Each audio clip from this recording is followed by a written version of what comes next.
사무엘상 23장 1절에서 14절 말씀입니다. 봉독할 하나님 말씀은 사무엘상 23장 1절에서 14절까지 말씀을 제가 봉독을 하겠습니다. 저이신 줄 알고 1절부터 봉독하겠습니다. 사람들이 다윗에게 전하여 이르되 보소서 블레셋 사람이 그일라를 쳐서 그 타작마당을 탈취하더이다 하니, 이에 다윗이 여호와께 묻자와 이르되 내가 가서 이 블레셋 사람들을 치리이까? 여호와께서 다윗에게 이르시되 가서 블레셋 사람들을 치고 그일라를 구원하라 하시니, 다윗의 사람들이 그에게 이르되 보소서 우리가 유다에 있기도 두렵거든 하물며 그일라에 가서 블레셋 사람들의 군대를 치는 일이있까 한지라. 다윗이 여호와께 다시 묻자온데 여호와께서 대답하여 이르시되 일어나 그일라로 내려가라. 내가 블레셋 사람들을 내 손에 넘기리라 하신지라. 다윗과 그의 사람들이 그일라로 가서 블레셋 사람들과 싸워 그들을 크게 쳐서 죽이고 그들의 가축을 끌어오니라. 다윗이 이와 같이 그일라 주민을 구원하니라. 아히멜렉의 아들 아비아달이 그일라 다윗에게로 도망할 때에 손에 에봇을 가지고 내려왔더라. 다윗이 그일라에 온 것을 어떤 사람이 사울에게 알림해 사울이 이르되 하나님이 그를 내 손에 넘기셨도다. 그가 문과 문 빗장이 있는 성읍에 들어갔으니 갇혔도다.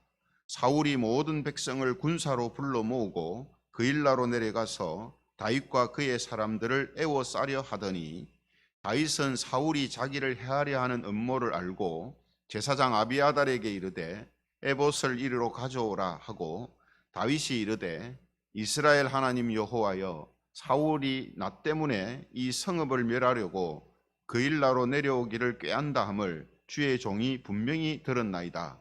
그일라 사람들이 나를 그의 손에 넘기겠나이까? 주의 종이 들은 대로 사울이 내려오겠나이까?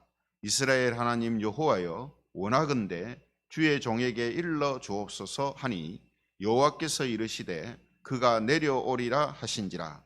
다윗이 이르되 그일라 사람들이 나와 내 사람들을 사울의 손에 넘기겠나이까 하니, 여호와께서 이르시되 그들이 너를 넘기리라 하신지라. 다윗과 그의 사람 600명 가량이 일어나 그일라로 떠나서 갈 수 있는 곳으로 갔더니, 다윗이 그일라에서 피한 것을 어떤 사람이 사울에게 말하매 사울이 가기를 그치니라. 같이 읽겠습니다.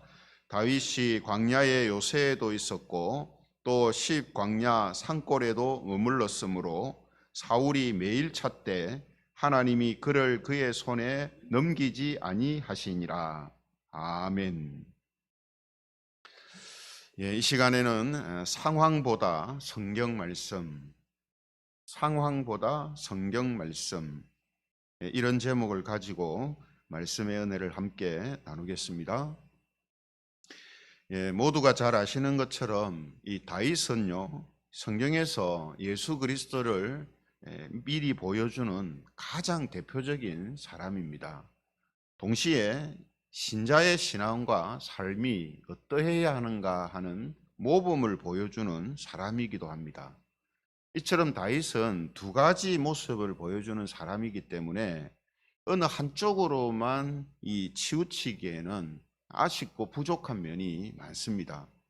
그렇다고 두 가지 의미를 함께 다루는 것도 쉽지는 않습니다. 그 두 가지가 뭐겠습니까? 예수 그리스도를 예표하는 모습과 신앙의 모범이 되는 모습, 두 가지를 이렇게 다 잘 드러내기가 어렵다는 거죠. 오늘 본문의 사건도 이 두 가지 측면을 다윗이 잘 보여주고 있습니다. 오늘 내용을 보면요, 다윗이 이 블레셋 사람이 이스라엘 국경지대에 있는 그일라라는 도시를 공격을 해서 곡식을 탈취했다 하는 이 소식을 듣고요, 하나님께 묻고 나서 블레셋 사람들과 싸워가지고 그일라 주민들을 구원하게 됩니다. 그런데 또 이 일이 사울왕의 귀에 들어가게 되죠. 그래서 사울왕이 듣고 다윗을 잡기 위해서 그일라로 내려가려고 합니다. 그런데 또 다윗도 이 정보를 듣고 다시 하나님께 묻고 나서 다른 곳으로 이제 피하게 되었다 하는 것이 오늘의 이제 내용입니다. 여러분, 우리는요, 이 사건에서요, 이 다윗을 통해서 예수님과 비슷하면서 또 우리의 신앙과 모범이 되는 세 가지 이 모습을 우리가 알 수가 있습니다. 첫 번째 이제 모습이 뭐냐면요, 자기 백성이 영접치 않는 모습을 보여줍니다. 자기 백성이 영접을 안 한다는 거죠. 그래서 다윗은 지금 어떤 상황입니까? 위험을 무릅쓰고 유다로 내려가잖아요. 그죠? 오직했으면 다윗하고 함께하는 사람들이 반대를 했겠습니까? 우리가 지금 어떤 상황인데 유다로 들어간다는 말입니까? 예? 유다로 들어가서 그일라 사람들을 구원한다는 것은 이거는 너무 위험한 일입니다. 반대하거든요. 그런데 다시 하나님께 물어서 그일라 사람들을 구원해 줍니다. 그죠? 근데 결과적으로 어떤 일이 일어납니까? 그일라 사람들이 자기들을 구원해 준 다윗을, 그죠? 다윗 위험을 무릅쓰고 자기를 구원해 주러 온 다윗을 사울 왕한테 넘긴다고 하잖아요. 그죠? 그러니까 지금 다윗은 자기 백성들을 구원하고 구원하러 왔는데 찬양을 받지 못하는 택이 되는 거죠. 예수님도 마찬가지였습니다. 요한복음 1장 11절에 보면요, 이런 말씀이 있습니다. 요한복음 1장 11절에 보면 자기 땅에 오매 자기 백성이 영접하지 아니하였으나, 예수님께서도 사람들을 구원하시기 위해 자기 땅에 오시지만 자기 백성들이 영접지 않습니다. 그죠? 그래서 다윗을 통해서 이런 일을 지금 예표하고 있다, 이렇게 볼 수 있는 것이죠. 두 번째 모습이 뭐냐면요, 안심하고 머물 것이 없는 모습을 보여줍니다. 안심하고 머물 곳이 없어요. 그래서 다윗이 숨어 지내다가 이 그일라 주민들의 배신으로 피하게 되잖아요. 어쩌면요, 다윗이 이 그일라 주민들을 구원해주고 거기에 좀 정착을 했으면 하는 마음도 있었을 겁니다. 왜냐하면 계속 숨어 지내니까, 그죠? 그런데 그 그일라 주민들이 배신한다 하는 말을 하나님께 듣고 이제 피하는데 어디로 피하느냐? 광야로 갈 수밖에 없어요. 갈 데가 없어요. 그래서 오늘 본문 14절에 보면은 뭐라고 합니까? 14절에 보시면 다윗이 광야의 요새에도 있었고 또 십광야 산골에도 머물렀으므로 사울이 매일 찾되 하나님이 그를 그의 손에 넘기지 아니하시니라, 이렇게 되어 있어요. 다윗이 어디에 있댔습니까? 광야의 요새. 광야의 요새. 또 십광야 산골. 이게 무슨 말입니까? 어디 계속해서 정착할 수 있는 데가 없었단 말이에요. 그것도 편안한 데가 아니라 다 광야입니다. 광야. 광야에서 요새를 좀 만들고 있다가 또 옮겨서 광야의 산골에도 있다가 막 광야로 전전하는 거죠. 왜 그렇습니까? 사람들이 많은 곳에 가면 안 되니까. 사람들 눈에 띄는 곳에 가면 안 되니까. 그죠? 그래서 여러분, 이런 모습은 예수님한테도 나타나죠. 예수님도 누가복음 9장 58절에 이런 말씀을 하셨습니다. 누가복음 9장 58절, 예수께서 이르시되 여우도 굴이 있고 공중의 새도 집이 있으되 인자는 머리 둘 곳이 없도다. 예수님도 마음 놓고 계속해서 편안하게 있을 만한 데가 없으셨단 말이죠. 공생의 사역 기간 동안 계속해서 이렇게 들에서 주무시기도 하고 남의 집에 자기 주무시기도 하시고, 그죠?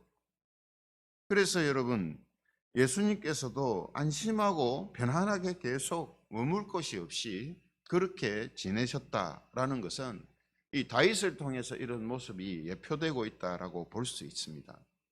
세 번째 모습이 뭐냐면요, 상황보다 하나님의 말씀으로 하나님의 뜻을 확인합니다. 상황보다 하나님의 말씀을 통해 가지고 하나님의 뜻을 확인하는 모습이 같다는 거죠.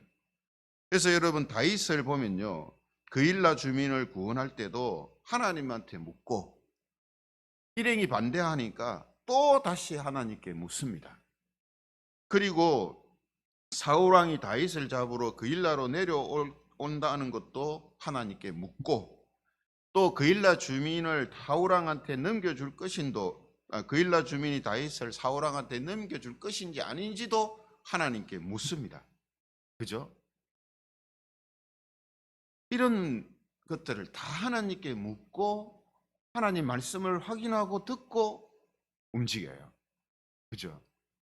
이에 비해서 여러분 사울왕을 보면요, 사울왕은 하나님의 말씀보다 상황으로 하나님의 뜻을 짐작합니다. 오늘 본문 23장 7절에 보면요, 사울이 이렇게 행동하고 있는 것을 보여줍니다. 23장 7절에 보면 다윗이 그일라에 온 것을 어떤 사람이 사울에게 알림해 사울이 이르되 하나님이 그를 내 손에 넘기셨도다.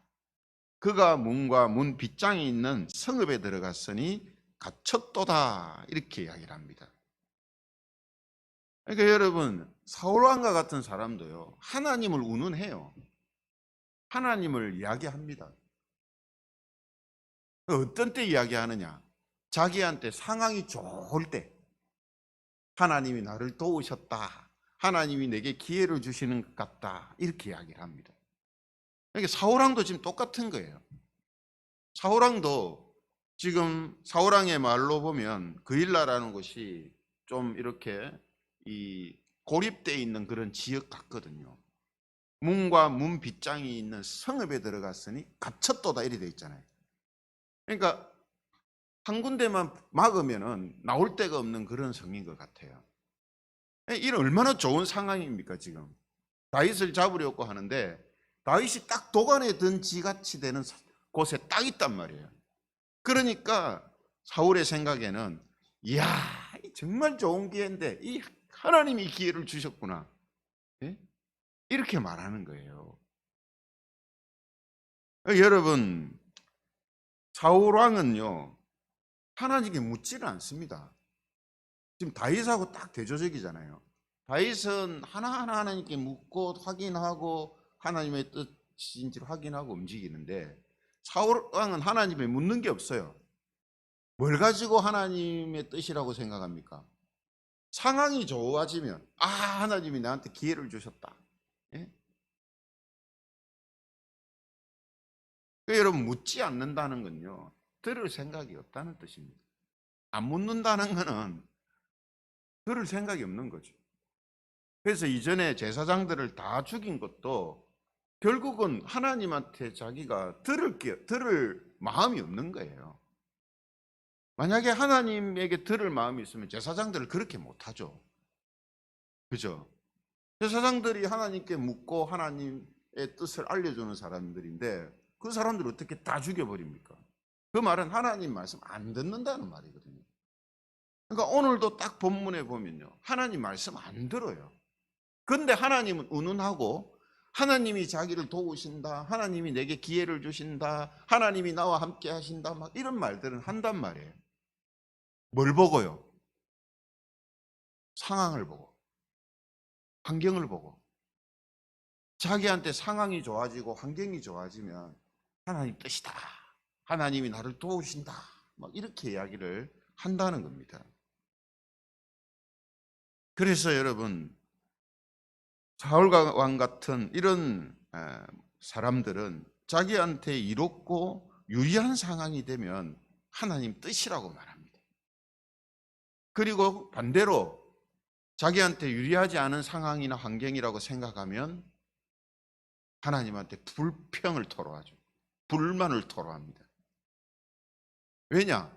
상황을 보고 지금 자기는 하나님의 뜻이라고 생각하거든요. 상황을 보고. 이런 제 신앙은요, 하나님이 자기가 좋아하는 것만을 이루어 주시는 분으로만 생각하는 비뚤어진 잘못된 신앙입니다. 하나님이 어떻게 우리에게 내가 좋아하는 것만 해주세요. 그죠? 하나님 어떻게 우리한테 좋은 일, 내가 좋아하는 것, 내가 원하는 것만 다 해주세요. 그건 잘못 생각하는 겁니다. 하나님은 우리의 상황과는 상관없이 하나님의 뜻을 이루어 가시는 분이에요.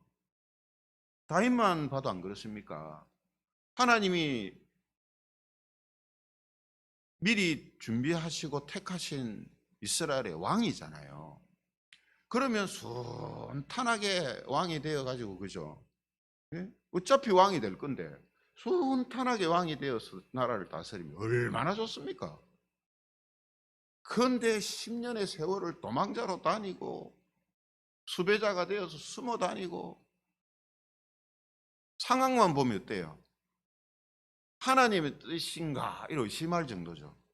상황만 보면 하나님의 뜻인데 왜 이렇게 도망 다녀야 되고 숨어 다녀야 되고 매번 죽을 위기를 당하고, 그죠? 상황만 보면 하나님한테 하나도 감사할 마음이 없고 불만만 나오는 상황이에요. 그러나 이것이 뭡니까? 하나님의 뜻 가운데 이루어지고 있는 일이란 말이죠.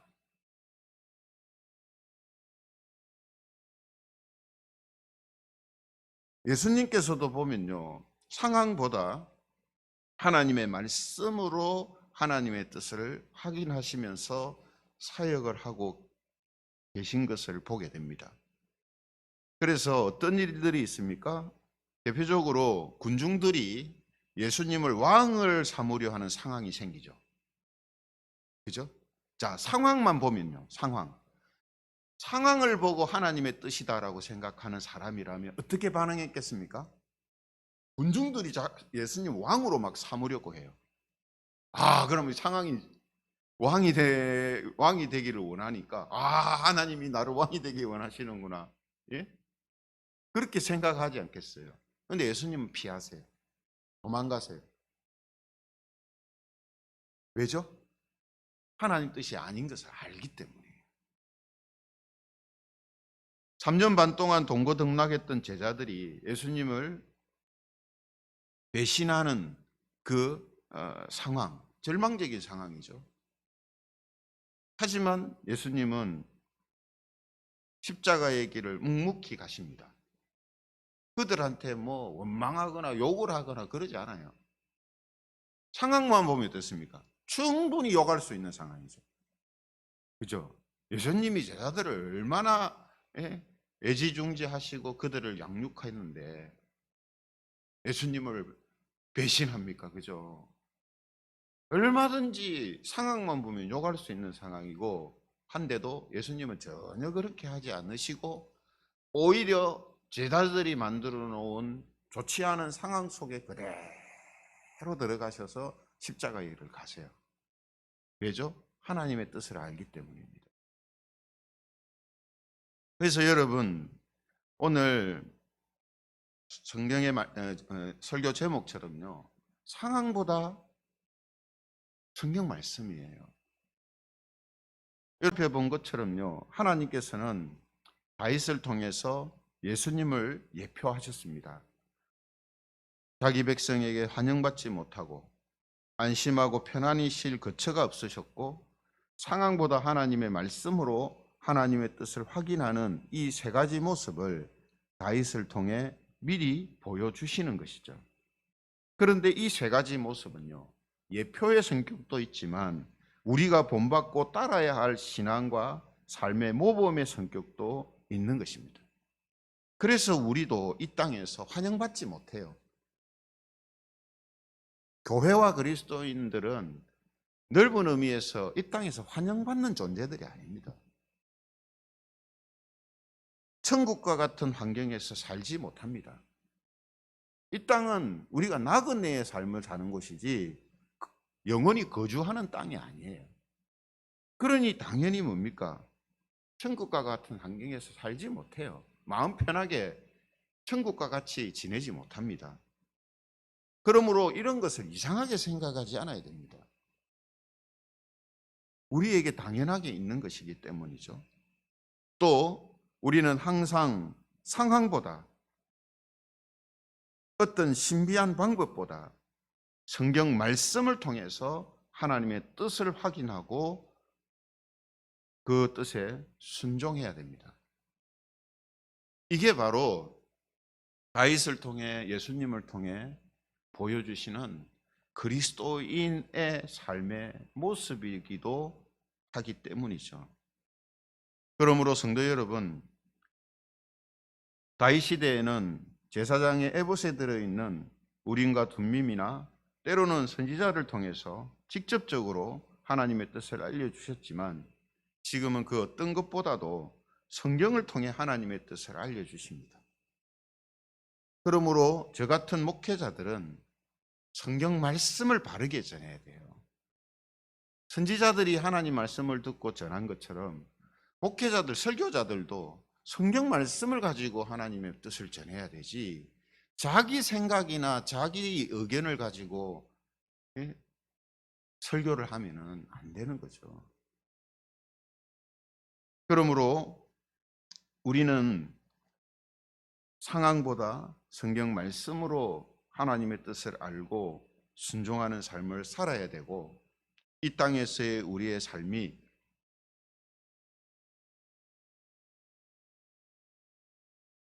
어려운 길이라 할지라도 그것이 이상한 것이거나 혹은 잘못된 것이 아니다라는 이 사실을 우리는 분명히 기억하고 있어야 됩니다. 왜 그렇습니까? 오늘 우리가 성경 말씀을 통해 확인했잖아요. 아, 이게 하나님 뜻이구나. 그럼 이제 믿으면 되는 거예요. 그렇게 살면 되는 거예요. 그죠? 이게 바로 성경 말씀으로 하나님의 뜻을 확인하고 순종하며 사는 삶입니다. 오늘도 그리스도의 사람들로서 그리스도께서 보여주신 그 모습으로 매일매일을 성실하게 살아가는 모든 성도들이 되시기를 삼위 하나님의 이름으로 축원합니다.